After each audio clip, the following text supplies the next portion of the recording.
자, 그러면 계속 연결해서 설명을 드릴게요.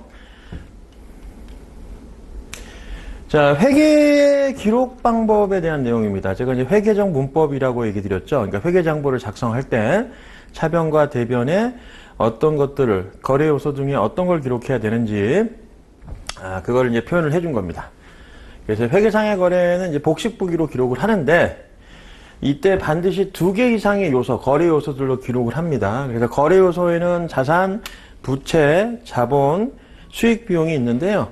자산의 증가와, 제가 연결지어서 설명했던 거는 자산의 증가와 부채 증가, 자본의 증가가 보통 우리가 이해하기 쉽고 가장 자주 일어나는 거래 중에 하나죠.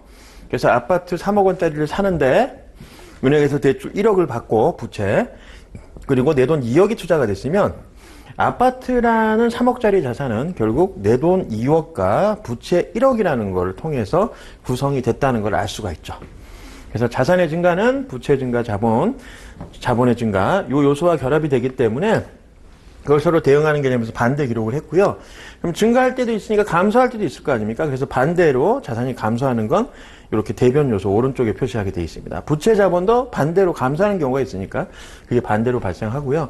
보통 이제 자산이 증가할 때 또 수익이 발생하는 거래도 있을 수 있기 때문에 자산의 증가와 수익의 발생이라는 거래도 반대쪽에 연결돼야 되는 거죠. 그리고 보통 자산이 감소할 때 비용이 발생하는 거래도 있을 수 있기 때문에 자산의 감소와 비용의 발생이라는 이런 거래도 성립할 수가 있습니다. 그래서 요게 이제 거래의 8요소다. 그리고 이건 장부를 작성할 때 기본적으로 지켜야 될 규칙이라고 보시면 되겠습니다. 그리고 이제는 차변, 대변에 이제 자산, 부채, 자본, 수익 비용을 기록을 할 때 그 거래 사실과 관련해서 그 거래 사실들을 좀 더 명확하고, 그죠? 구체적으로 표현하기 위해서 그걸 기록하는 명칭이 있어요. 그걸 계정 과목이라고 하거든요. 그러니까 이제 예를 들어 차량 관련해서는 차량 운반구라는 계정 과목을 써서 트럭이든 승용차든 다 차량 운반구라는 계정 과목으로 통일해서 쓰고요. 조금 전에 이제 커피 머신은 이제는 커피 머신이라고 기록하는 게 아니라 기계 장치. 뭐 공장 같은 데서는 뭐 밀링 머신이나 이런 가공 기계도 있을 거고 또 운반 기계도 있을 거고 뭐 또 로봇처럼 어떤 뭐 컨트롤할 수 있는 기계 뭐 이런 것 여러 가지가 있을 텐데 그런 것들 다 기계 장치라고 통일해서 씁니다. 그래서 계정 과목이라고 해서 나온 내용 보시면 자산, 부채, 자본, 수익, 비용의 거래 사실에 대하여 자 유사한 성질을 가진 항목들을 이제 묶어가지고 나누어 명확하게 측정하고 기록하기 위해서 설정하는 기록 단위를 계정이라고 하는데 이걸 명칭을 만들어가지고 좀 더 이해하기 쉽게 차량 운반구 하면 자동차 관련된 거구나 이렇게 생각하시고 설비 자산 관련된 거나 뭐 여러 가지들은 이제 묶어가지고 기계 장치 이런 식으로 이제 표현을 해주는 거죠. 그래서 그 내용들을 왼쪽과 오른쪽에 2번 기록하는 것, 그건 이제 나눠서 기록한다 그래서 분계라고 표현하기도 하는데, 이건 이제 거래의 이중성을 차변과 대변에 나누어 기록하는 걸 이제 분계라고 표현합니다. 그 다음에 정기라는 용어가 있는데, 이게 이제 전자가 옮긴다는 의미예요. 그래서 여러분들 새로 이사간 곳에 이제는 뭐 이제 내가 이사해서 전세 계약을 맺으면 거기 전입 신고하잖아요. 주민센터 가가지고. 근데 전입 신고할 때 그 전자가 옮길 전자거든요. 그래서 옮겨서 기록한다 해서 정기라고 표현해 주는데 이게 이제 분계장에 기록된 내용들을 가지고 다시 옮겨 적는 작업을 전기라고 합니다. 전기. 요 내용들은 좀 더 구체적으로 설명드리려면 이것저것 좀 얘기 드릴 게 있는데 간단히만 얘기하면 제가 좀 써볼게요. 조금 전에 제가 이제 분계할 때 왼쪽과 오른쪽에 나눠서 기록을 했잖아요. 뭐, 여기는 뭐 현금이 얼마가 들어왔고, 여기는 장기 차입금, 자본금 얼마, 그 다음에 두 번째 거래에서는 뭐 기계장치를 사기 위해서 현금이 얼마 나갔고, 뭐 이런 식으로 이제 대차 분계를 해서 쭉 표시를 해놨답니다. 근데 사실은 내용이 많지 않으니까 그걸 그냥 쭉 보면서 바로 재무상태표나 손익계산서를 제가 바로 작성을 했거든요. 내용이 많지 않아서. 근데 사실은 이걸 바로 보고 이렇게 작성하기에는 실제 기업에서 거래하는 사실들은 어마어마하기 때문에 뭐 하루에도 뭐 수십 건, 뭐 수백 건이 나올 수 있죠. 한 달이면 수만 건 거래가 있는데 그걸 그냥 눈대중으로 보고 이렇게 재무상태표를 작성하기는 어려워요. 그래서 총계정 원장이라는 걸 만들거든요. 그러니까 총계정 원장이 이렇게 분계장에 기록되어 있던 내용들, 원장에 기록되어 있던 내용 중에 현금은 얼마가 들어와서 얼마가 나갔고, 그래서 이제 현금 해가지고, 현금은 여기, 들어온 건 여기, 나간 건 이쪽으로 쭉 기록해서, 나중에 잔액이 얼마인지 이렇게 볼 수 있도록 하는 걸 총계정 원장이네. 계정별로 다 작성해. 현금은 현금대로, 장기차입금은 장기차입금대로, 뭐 기계장치는 기계장치대로, 뭐 매출은 매출대로, 비용은 비용대로 해가지고, 뭐 광고선전비 조금 전에 비용 중에 광고선전비도 있었고, 임차료도 있었고, 여러 가지 비용이 있었죠. 다 계정별로, 들어온 것과 나간 거를 나눠서 다 기록합니다. 이걸 총계정 원장이라 그래. 총계정 원장. 이걸 왜 작성하냐면 총계정 원장 같은 경우도 왜냐면 말 그대로 현금이 얼마 쭉 들어왔고 나가서 지금 얼마가 잔액이 있는지 이런 것들을 눈대중으로 봐서 파악하기 너무 어려워요. 양이 적으면 뭐 조금처럼 작성할 수 있지만 양이 어마어마하면 그걸 어떻게 다 하겠습니까? 그러니까 이렇게 총계정 원장을 만들어서 명확하게 현금 들어온 걸 얼마, 나간 거 얼마인가 해서 딱 그 계정 과목만 딱 확인할 수 있도록 만드는 게 총계정 원장이거든요. 그래서 분계장에 있는 내용들을 총계정 원장에 다시 옮겨 적잖아요. 이걸 정기한다라고 표현하는 거예요. 정기. 네, 옮겨 적는 거. 그래서 이걸 잔액을 통해서 이제는 제대로 됐는지. 왜냐면 사람이 실수를 많이 하니까 이렇게 중간에 이런 것도 한 번씩 또 작성을 해줘야 된다는 얘기예요. 자, 그리고 수익비용 관련돼서는 그냥 간단히만 내용을 보시면 되죠. 손익계산서에 나타나는 항목이 이제 수익비용이에요. 재무상태표에는 자산부채 자본, 그 다음에 손익계산서에는 수익비용인데 수익이 매출이죠. 그래서 기업이 이제 재화를 판매해서 얻은 이익, 아니면 용역을 제공해서 생긴 이익이 아니라 매출을 수익이라고 합니다. 제가 또 이익이라고 표현했는데 하여튼 재화를 판매해서 생긴 매출, 용역을 제공해서 생긴 매출을 다 수익이라고 하고요. 비용은 거기에 대응되는 반대급부에 여러 가지 지출된 것들을 다 비용이라고 하죠. 그래서 수익에서 비용을 빼면 이익이 이제 나오게 돼 있습니다. 자, 손익계산서는 이제 제가 조금 전에 이제 재무상태표는 일정 시점에 기업의 자산부채 자본을 볼 수 있다라고 했잖아요. 그 재무상태표는 그 시점별로 현재 기업의 자산과 부채와 자본이 어떻게 있는지를 확인할 수 있어요. 현재 시점에. 그래서 재무상태표를 정의하면 이렇게 표현할 수 있어요. 기업의 일정 시점에 기업의 재무상태를 보여주는 보고서를 재무상태표라고 합니다. 손익계산서는 기업의 일정 기간 동안에 기업의 경영성과를 볼 수 있는 보고서가 손익계산서예요. 그래서 일정 기간, 1월 1일부터 뭐 3월 31일까지, 뭐 1월 1일부터 6월 31일까지, 1월 1일부터 12월 31일까지 일정 기간 동안에 기업의 경영성과를 나타내는 그런 보고서를 손익계산서라고 하고요. 재무상태는 정태적 보고서라고 해요. 왜냐면 딱 그 시점에 어느 상태에 놓여 있는지를 볼 수 있으니까 정태적이지만 동태적이라는 표현은 뭡니까? 그 기간 동안에 얼마가 들어오고 얼마나 나갔는지 알 수 있으니까 그래서 종태적 재무제표라고 표현을 하는 겁니다. 자, 여러분들 제가 말씀드렸지만 노무사 시험에서는 아주 어렵게 안 나와요. 그러니까 쉽게 나온다고 했잖아요. 그래서 이 회계 관련해서 나오면 이런 계정 과목을 물어보는 문제가 많이 나옵니다. 매년 출제가 되고 있어요. 이번에도 어렵지 않게 몇 개 나왔고요. 한두 문제 정도 이렇게 나왔는데, 보시면 이제 판매비와 관리비, 그 다음에 영업의 비용 이런 식으로. 보시면은 판매비와 관리비는 기업이 이제 영업활동 하면서 발생하는 비용들이 다 영업 관련 비용들을 판매비와 관리비라고 하고요. 영업 외적인 비용들은 이제 영업의 비용이라고 하죠, 말 그대로. 그래서 대표적으로 영업의 비용에 여러분들 이해하기 쉬운 게 이자 비용.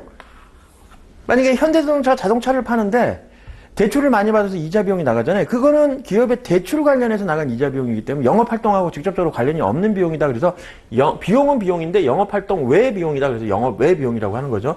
뭐 아니면 현대자동차에서 기부를 해서 이런 기부금 이런 건 다 영업 외적인 비용들이라고 보시면 돼요. 그리고 갑자기 뭐 공장에서 불이 나서 어떤 손해를 봤다. 그런 거 재해 손실 이런 것도 영업 활동 관련 없이 그죠? 어떻게 하다 보니까 그죠? 재수가 없어서 손해를 본 거잖아요. 이런 것도 재해 손실 이런 것도 다 영업 활동 관련 없는 비용으로 봅니다. 판매비와 관리비에 해당하는 것들은 다 영업 활동과 관련돼요. 그래서 영업과 관련 있는 비용이라 그래서 뭐 공장에 일하는 뭐 현대자동차 직원들의 급여 아니면 사무직 근로자들의 급여 다 이거 영업활동 관련된 거죠. 회사가 영업을 하기 위해서는 사람을 뽑아서 쓸 수밖에 없는 거니까 그죠? 돈을 벌기 위해서는. 그래서 기업이 돈을 벌기 위해서 필요한 이렇게 지출된 부타적인 비용들, 자동차를 팔기 위해서 따라가는 그런 비용들은 다 영업 관련된 비용, 판매비와 관리비로 봐야 되죠. 뭐 급여 아니면 퇴직급여도 똑같죠. 퇴사할 때 나가는 거니까. 그 다음에 직원들에 대한 식비, 복리후생비 같은 명절 상여라든지 아니면 밥 사주는 거 이런 것들 다 복리후생비가 되고요. 그 다음에 여비교통비, 어디 출장 갔다 왔어. 그러면 직원들 출장 갔다 오면 어디 출장 갔을 때 뭐 거기서 밥 먹거나 아니면 숙박비 같은 거 다 여비교통비라 그러거든요. 그 다음에 이제 직원들도 교육시켜줘야 되잖아요. 교육훈련비 이런 것들. 어디 학원 다니게 해준다든지 어떤 특별한 기술을 배우게 하도록 뭔가 어디 지원을 해줬다. 이런 거 다 교육훈련비가 되고요. 명함 제작을 하거나 아니면 광고를 위해서 뭔가 뭐 재단을 하거나 뭐 책자를 만들거나 다 도서인서비가 됩니다. 그 다음에 인터넷 비용 같은 거, 이건 통신비, 영업사원 휴대요금 같은 것도 그렇고. 저 같은 경우도 지금 사무실에 핸드폰을 3개를 쓰고 있거든요. 그러니까 제 폰 빼고 다 내 명의로 돼 있긴 한데, 사무실에 폰 2개를 만들어가지고, 이제는 내 명의로 핸드폰을 만들어서 이제 사무실 전화로 왔을 때, 그게 이제 외부에 나가야 되는 경우가 있어요. 가끔씩. 그러면 이제 직원들이 외근을 나가거나 그래서 사무실에 오늘 월차를 쓰거나 그러면 이제 직원들이 없을 수도 있잖아요. 그러면 이제 외근 나가는 직원이 뭐 예를 들어 핸드폰을 가져가면 사무실 전화가 또 외부에서 받을 수가 있으니까. 왜냐면 이제 자기 개인 전화를 해버리면 거래처에서 계속 직원들 개인 전화를 전화하다 보면 이제 토요일, 일요일 날도 막 전화하고 저녁 늦은 시간에 전화하는데 사무실 전화라고 하면 퇴근 이후에는 안 받아도 되잖아요. 근데 이제 핸드폰으로 하는 이유가 이제 카톡 같은 것도 주고받을 수 있도록 하고 그러려고 이제 하나 만들었습니다. 그래서 그런 전화로 이제 전화 요금이 나갔다 그러면 내 입장에서 이제는 당연히 기업의 영업 활동 관련해서 나간 돈들이니까 통신비도 다 비용 처리가 되죠. 인터넷 비용도 그렇고. 소모품비 같은 거 뭐 A4 용지 같은 거 사서 지출하는 거 이런 거 다 그렇죠? 그리고 수도광열비 같은 거 전기세, 물세 이런 거 다 포함하는 겁니다. 세금광고가 같은 거는 이제 세금 관련된 거나 공과금 관련된 거고요. 자, 그 다음에 이제 지급 임차료는 월세 나가는 겁니다. 그리고 감가상각비 같은 경우에는 저도 사무실에 에어컨도 있고 뭐 여러 가지 뭐 장비들이 있죠. 컴퓨터도 있고 그런 것들은 이제 하루에 이제는 가치가 감소하는 게 아니라 조금씩 이제는 지나면서 가치가 감소하잖아요. 그래서 이제 감가상각비로 비용을 처리하죠. 그래서 이제 그런 것도 다 이 영업 관련된 비용으로 보셔야 됩니다. 그리고 뭐 차량 유지비, 만약에 회사에 차량이 있어 그러면 차량 관련해서 수리비도 나갈 거고 타이어 교체 비용도 나갈 거고 뭐 가끔씩 기름도 넣어야 되니까 그런 여러 가지 비용들이 이제 차량 유지비인데 다 영업 관련된 비용이겠죠. 그 다음에 거래처 사장님 와서 밥 사줬어 제가 뭐 이러면 이것도 접대비도 다 영업 관련된 거죠. 앞으로도 계속 잘해보자 이런 의미에서 제가 밥을 사는 거 아닙니까? 아니면은 뭐 거래처 사장님 뭐 자제분이 결혼을 해서 내가 화환을 보내거나 축의금 보내줬다 다 접대비에 되는 거예요. 됐죠? 그 광고 쪽으로 네이버에서 광고를 하거나 전단지를 말아서 뿌렸다. 그럼 다 광고 선전비가 되고요. 그런 것들은 딱 보셔도 다 이제 비용 관련된 거, 이건 기업의 영업 활동 관련해서 지출된 거라는 거 느낌으로도 알 수 있는데, 요 이제 대손상각비가 이제 조금 약간 헷갈릴 수 있어요. 요거. 그러니까 대손상각비 같은 경우는, 요건 대손상각비고, 이건 기타의 대손상각비라고 되어 있거든요. 근데 대손이라는 게 뭐냐면, 보통 이제 기업이 거래를 하다 보면 외상거래를 많이 합니다. 외상거래. 외상거래를 하면은 뭐가 생겨요? 리스크가 생기겠죠, 리스크. 무슨 리스크? 돈을 떼일 가능성. 장래에 받는 거잖아요. 지금 내가 받는 돈이 아니라 미래에 받는 돈이다 보니까 리스크가 생기죠. 그러니까 저 같은 경우도 이제 신고를 하고 나서, 이제는 이 조정료라든지 신고 수수료를 달라고 요청을 하는데, 저도 떼인 경우가 좀 있었어요. 그래가지고, 뭐 예를 들면 이제 신고를 딱 했는데, 이제 나중에 연락이 안 되거나, 그러니까 자기가 이제는, 신고 끝났다 이거죠. 그래서 이제 돈을 못 받는 경우가 생깁니다. 이제 그런 걸 대손금이라고 해요. 대손금. 그래서 이제 이 대손 처리하면 비용 처리할 때 돈을 못 받게 된 거, 외상거래에 대해서 돈을 못 받게 되면 대손상각비라고 해서 비용 처리를 하는데, 당연히 저는 세무 쪽 일을 하니까 당연히 세무 관련된 수수료가 매출이잖아요. 영업활동 관련된 건데 그 매출 채권, 못 받은 돈에 대해서 내가 돈을 떼이면 당연히 영업 관련된 비용으로 처리해야겠죠. 못 받은 것도 손실이니까. 그러니까 뭐 노무 일 하시는 분들 똑같은 겁니다. 노무하면서 뭐 여러 가지 수수료를 받으실 거란 말이에요. 자문료도 받을 거고 뭐 여러 가지 사대보험 관련된 어떤 위탁 업무를 하면서 받아야 되는데 돈을 떼었어. 그러면 당연히 대손 충당금이 돼요. 왜냐면 노무사들은 그런 일이 결국 자기의 주 사업이니까 주 업무인데 그와 관련된 매출 채권을 내가 돈을 못 받았다. 매출 관련해서 영업활동 관련 매출에 대해서 채권에 대한 돈을 못 받았다면 대손 충당금인데 여기서 이제 기타 의가 들어간 대손상각비는 뭐냐면 영업활동 관련 없이 돈을 떼이는 경우가 있을 수가 있어요. 그러니까 예를 들어 회사에서 운영하던 자동차가 있었어. 자동차는 영업활동으로 타고 다니다가 회사에서 야 이거 차 너무 오래돼서 영업사원들 다니기 좀 그러니까 이거 기존의 차 팔고 새로운 영업사원들 살만한 차를 하나 사자. 그래서 기존 차를 팔았죠. 근데 이제 그걸 딜러한테 외상으로 거래를 한다고 팔았어. 아니면 아는 지인한테 팔고 대금을 받아야 되는 경우도 있죠. 그러면 그 자동차 판매는 내 주 사업은 아니잖아. 단순히 그냥 영업 목적으로 갖고 있는데 이제 중고로 팔고, 그죠? 새로운 자동차나 이거 살기 위해서 중고로 판 거는 내가 중고 자동차 판매업자가 아닌 이상은 내 그게 주 사업은 아니잖아요. 그죠? 그냥 영업 활동을 위해서 기존의 자동차를 교체하다가 어떻게 하다 보니까 부수적으로 자동차, 중고차를 팔아가지고 거기서 수익이 생긴 거잖아요. 근데 이제 그거에 대해서 매출, 만약에 내가 돈을 받을 돈이 있었는데 그 돈을 떼었어.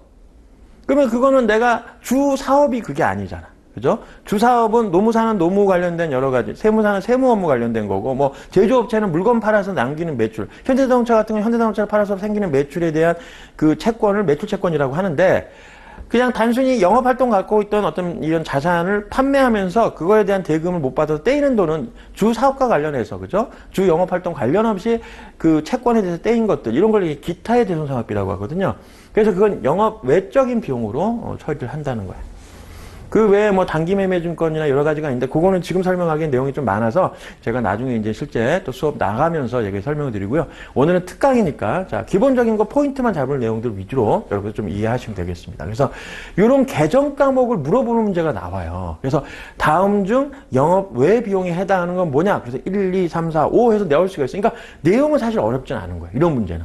사실 회계에 전공하는 사람들은 이런 문제들은 뭐 이런 문제를 내나 이렇게 생각할 수 있을 정도로 쉬운 난이도의 문제지만 처음 공부를 하거나 비전공자 입장에서 이런 것들도 까다롭다고 생각할지 모르지만 어떻든 우리가 공부하는 입장에서 나중에 이거 시험해 볼 때 이런 문제들은 맞춰줄 수 있어요. 그죠? 그렇게 고난이도 문제가 아니니까. 그죠? 그래서 너무 거부감 없이, 그러니까 너무 두려워하지 말고 거부감 없이 받아들여도 된다는 겁니다. 너무 깊이 있는 내용들, 복잡한 내용들은 뭐 실제로 이렇게 많이 나오지는 않습니다. 자, 그리고 이제 재무상태표는 여기 나와 있는 것처럼 재무상태표는 일정 시점 기업의 보유하고 있는 경제적 자원, 자산, 부채, 자본을 보여주는 거거든요. 이거 자산, 부채, 자본을 재무상태라고 얘기해요. 그래서 재무상태표는 일정 시점에 기업의 재무상태를 보여주는 보고서다. 이렇게 보시는 거죠. 그래서 재무상태표에는 자산은 왼쪽, 그 다음에 부채, 자본은 오른쪽에 표현을 하는데 디테일하게 표현하면 이렇게 유동자산, 비유동자산, 부채도 유동부채, 비유동부채 순서대로 나열해서 이렇게 작성하게 돼 있어요. 저는 조금 전에 대중 없이 그냥 자산은 여기다가 부채는 여기, 자본 이렇게 그냥 크게 기록을 했는데 실제는 이제는 재무상태표 작성할 때 유동성이 높은 자산부터 낮은 자산 순서로 기록을 하는데 이거 유동성 배열법이라고 합니다. 이거 왜 그러냐면 나중에 재무제표를 봐요. 만약에 CEO가 보거나 그랬을 때 CEO 입장에서는 그런 거죠. 유동자산은 현금화가 빠른 자산들이 유동자산이야. 그러니까 1년 이내에 현금화가 쉬운 자산들. 비유동은 뭐 현금화 시키는 데 오래 걸리는 자산들입니다. 부채는 빨리 갚아야 되는 거. 그러니까 1년 이내에 현금으로 들어오는 자산들은 유동자산이고요. 부채 중에서도 1년 이내에 갚아야 될 부채는 유동부채거든요. 근데 기업의 CEO들은 이런 자금 사정을 잘 알아야 돼. 왜냐면 올해 갚아야 될 돈이 얼마고 지금 우리가 융통할 수 있는 돈이 얼마인지를 알아야 돈을 더 빌릴지 아니면은 그냥 둬도 충분히 가능한지 이런 것들을 알 수 있거든요. 그러니까 유동성 문제를 파악을 해야 기업이 망하지 않고 유지가 됩니다. 예를 들어 우리가 지금 당장 현금화 시킬 수 있는 자산은 1억밖에 없는데 지금 올해 당장 갚아야 될 게 10억이 필요한 거야. 그럼 9억을 땡겨 써야 되는데 진짜 이런 대출 받을 때 1,000만 원, 2,000만 원도 여러분들 대출 받아보신 분도 있지만 되게 까다로워요. 그러니까 이런 것들을 이렇게 재무상태표에 자산부채 자본을 유동성에 맞춰서 기록을 하면 그걸 보는 정보 이용자 입장에서는 좀 더 이게 지금 얼마의 현금 흐름이 있는데 여기서 좀 나가야 될 돈이 얼마에 유입된 거 나간 걸 파악해서 내가 어떻게 위험을 대처해야겠구나. 미래의 현금을 어떻게 준비해야겠구나. 이런 걸 파악하는데 더 유용하다는 거예요. 그래서 유동성이 높은 것부터 이렇게 나열해 주는 걸 기본적인 원칙으로 하는 게 국제회계 기준은 아니지만 일반회계 기준에서 이렇게 작성하도록 되어 있습니다. 자, 그리고 재무상태표 항상 말했지만 자산은 부채 자본의 합과 일치한다고 되어 있고요. 그 다음에 이제 구체적으로 들어가면 이제 자산에는 유동자산, 비유동자산을 구분하는데 유동자산의 당좌, 제공, 비유동은 투자, 유형, 무형, 기타 비유동으로 구분되죠. 그 중에 이제 유동자산의 당좌자산에 해당하는 계정 과목들이에요. 이게 계정 과목들. 계정 과목들도 쭉 많은데 이거 처음 보시는 분들은 뭐 이게 눈에 들어오겠어요. 근데 자꾸 몇 번 보다 보면 눈에 잘 들어옵니다. 그래서 당좌 자산 중에는 이게 현금화가 쉬운 자산들이에요, 현금화가. 현금화가 쉬운 자산 중에 실제 현금도 여기 들어가 있고요. 현금이 형수 자산이라는 게. 그리고 뭐 단기 투자 자산, 이게 단기니까 뭐야, 단기간 내에 투자해서 빨리 이제 바로 회수하는 거죠. 그러니까 당좌 자산의 범주에 들어오는 거죠. 매출 채권 같은 경우에는 기업이 이제 물건을 팔고 외상 거래했을 때 그 받을 권리에 대한 채권, 그런 것들을 이제 매출 채권이라고 해요. 반대로 이제 부채 쪽에는 매입 채무라는 게 있어서 내가 이제 물건 사오고 갚아야 될 그 빚이죠. 그걸 이제 매입 채무라고 하는데, 보통 조금 전에 원두, 그죠? 원두 같은 것, 내가 커피 전문점 차린다고 하면 원두를 매입했는데 외상 거래했다. 그러면 이제 매입 채무가 되는 거고, 내가 거꾸로 그 원두를 가공해서 어디에 물건을 팔았어. 몇백만 원 팔았는데 거기 외상 거래했다. 그러면 매출 채권이 되는 거예요. 그래서 영업 관련해서 내가 매입하는 자료는 매입 채무라는 부채로 인식을 하고, 만약에 외상으로 했다면 거꾸로 영업 관련해서 물건을 팔았는데 외상 거래했다. 그러면 매출 채권으로 인식을 하는 겁니다. 그리고 시험에 요게 잘 나와요. 요 미수금, 미수수익, 성급금, 성급비용. 요게 개정 과목이 시험에 잘 나옵니다. 이제는 눈에 잘 들어오지도 않고, 그죠? 그 다음에 그냥 보면은 이게 자산인지 부채인지 자본인지 막 이런 것들 안 들어오잖아요. 그죠? 그래서 요런 개정 과목들이 눈에 시험에 잘 나와요. 근데 정리만 잘 해놓으면 이런 문제들이 나올 가능성이 높기 때문에 여러분들 쉽게 맞출 수가 있는 겁니다.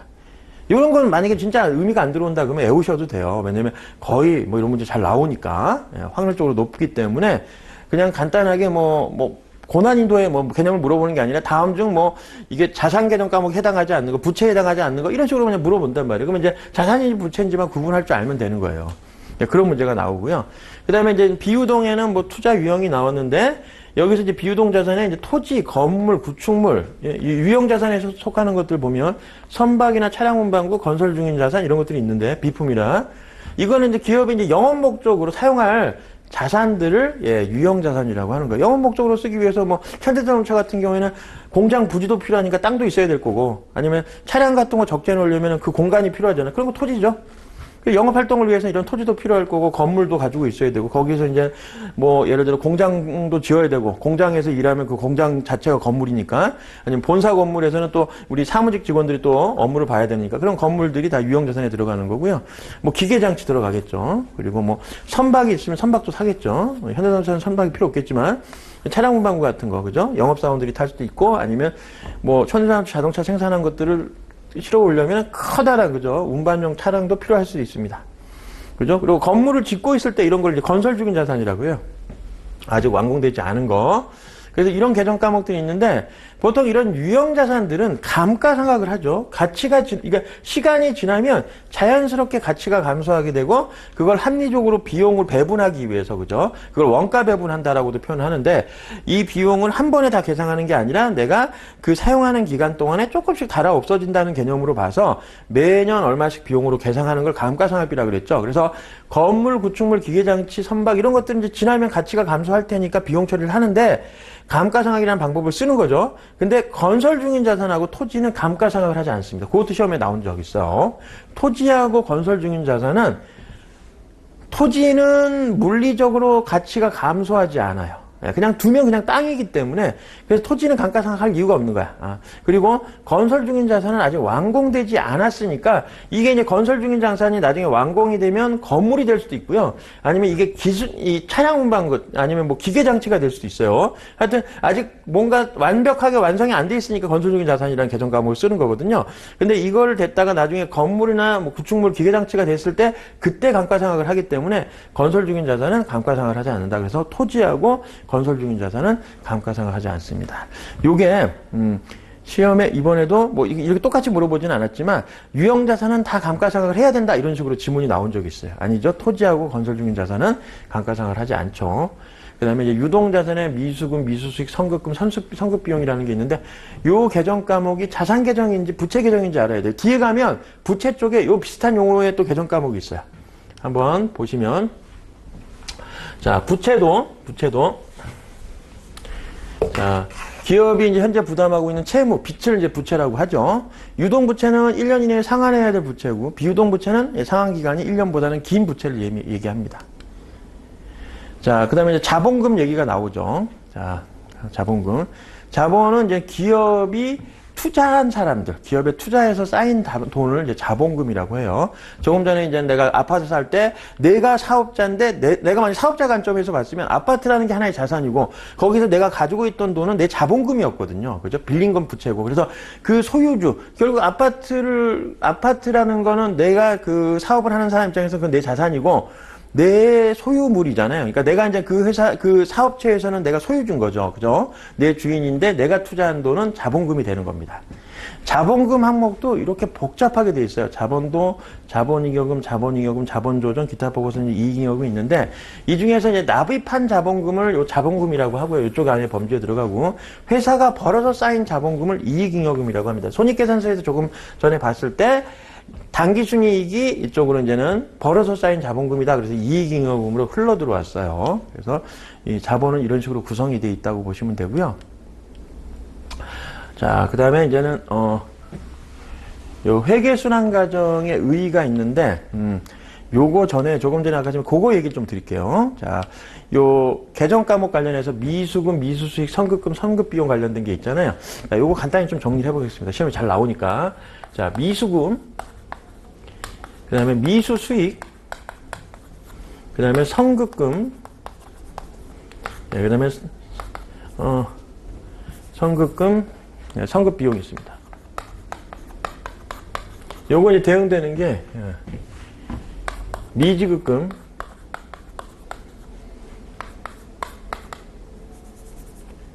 그 다음에 요건 미지급금만 가면 되겠네요. 미지급 비용도 있겠네요. 미지급 비용, 그 다음에 선수금,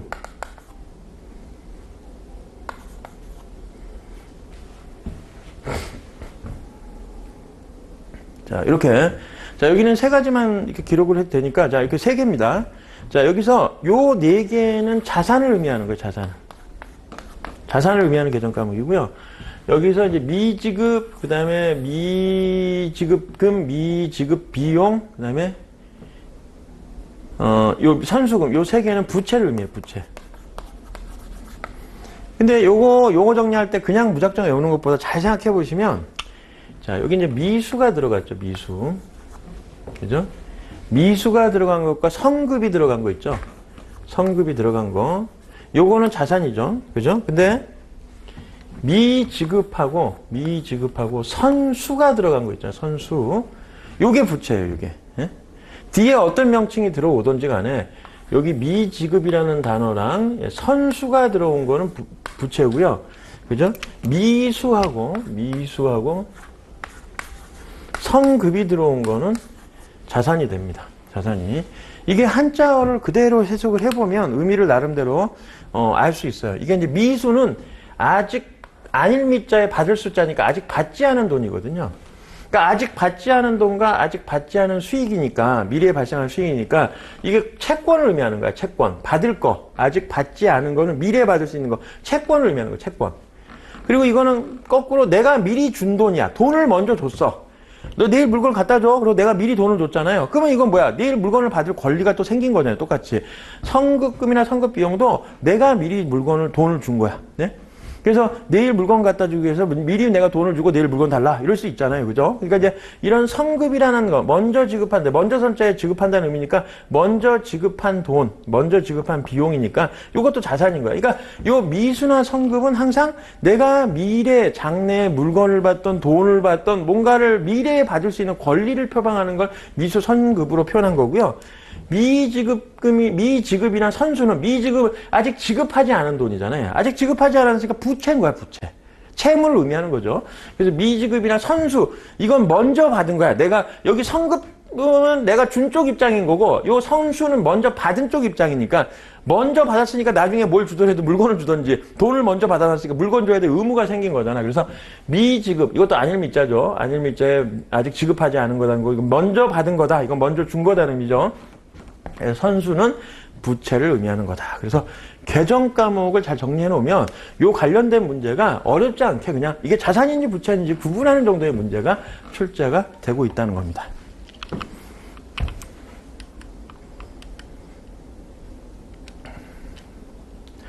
자, 회계순환 과정은 조금 전에 제가 이제는 그 커피 전문점 오픈하는 것 때문에 한번 전체적인 장부를 작성을 해보고 재무제표까지 작성을 했죠. 그런 일련의 과정들이 계속 반복해서 1년 단위로 일어나요. 그런 과정을 회계의 순환 과정이라고 합니다. 그래서 기업이 유용한 재무정보를 정보 이용자에게 제공하기 위해서 해당 기업이 행한 경제적 사실들 활동에서 회계 정보를 식별해내고 이를 분류, 정리, 요약하여 재무제표를 공시하기까지 이런 일련의 과정들, 그걸 계속 반복해서 일어나잖아요.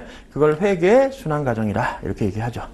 그래서 회계 정원자 작성을 할 때도 제가 자 회계적 거래다. 그럼 장부에 작성하는 거예요.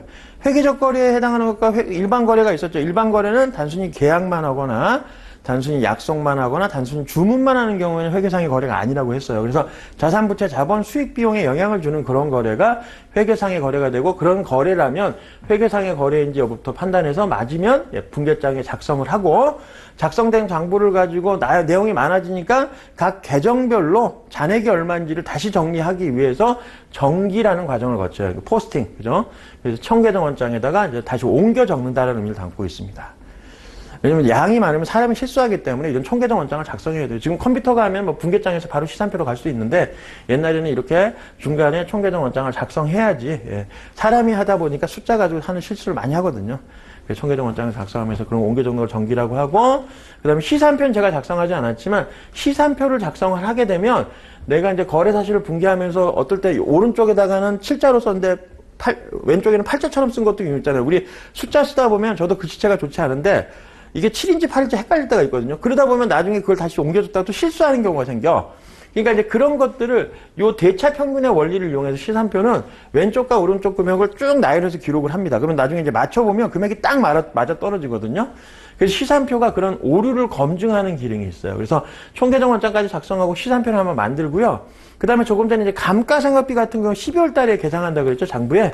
이걸 결산 정리분계, 결산 수정분계라고 합니다. 왜냐하면 감가상각이라는 건 실제 거래 사실을 기록하는 게 아니라 그 자산이 내용연수 동안에 가치가 감소하는 거를 매년 일정 금액씩 비용 처리하기 위해서 형식적으로 12월 31일 날 그걸 이제는 감가상각비라는 걸 장부에 넣기 위해서 작성하는 거니까, 뭐 1월 1일 날 실제 거래가 있었던 것도 아니고 7월 1일 날 거래가 있었던 것도 아니니 장부를 마감하는 시점인 12월 31일자에 이런 결산서, 결산 정보에다가 반영을 해주는 거예요. 그죠? 그래서 그걸 결산 정리분계라고 12월 31일 날 감가상각비 차변에 얼마, 대변에 감가상각 누계가 얼마 이렇게 기록을 하거든요. 그러면 결산 정리분계인데, 그런 감가상각비가 또 대표적이고, 퇴직급여 설정하는 퇴직급여 충당금 같은 것도 매년 이제 1년이 딱 되면 우리 직원들 한 달치 급여가 더 추가적으로 들어가야 되니까 그걸 충당금이라 그래서 퇴직급여로 계상을 하거든요. 그런 게 다 12월 달에 분계가 일어나는 거래들입니다. 그래서 그런 분계를 결산 수정 분계라고 하고, 그걸 또 장부에 반영을 하죠. 그래서 작성한 다음에 또 시산표를 또 작성해야 돼요. 왜냐면 결산 수정 분계를 장부에다 작성하다 보니까 또 이게 반영됐을 때 또 실수를 할 수가 있잖아. 그래서 시산표를 한번 더 만들어 봐. 그래서 그걸 결산 수정 분계 반영 전 시산표를 수정 전 시산표라고 하고, 결산 수정 분계 이후에 작성한 시산표는 수정 후 시산표죠. 이게 수정인데 수전으로 돼 있네. 예, 오타죠. 수정 후 시산표로 작성을 해서, 그 다음에 요거까지 해서 이제 이상 없다, 대차가 다 맞아 떨어지는 건 이상이 없다 그러면 최종적으로 장부 마감을 하고, 그리고 나서 이제는 재무제표 작성까지 해서 이런 과정을 이제는 1년 단위로 계속 반복해서 하는 겁니다.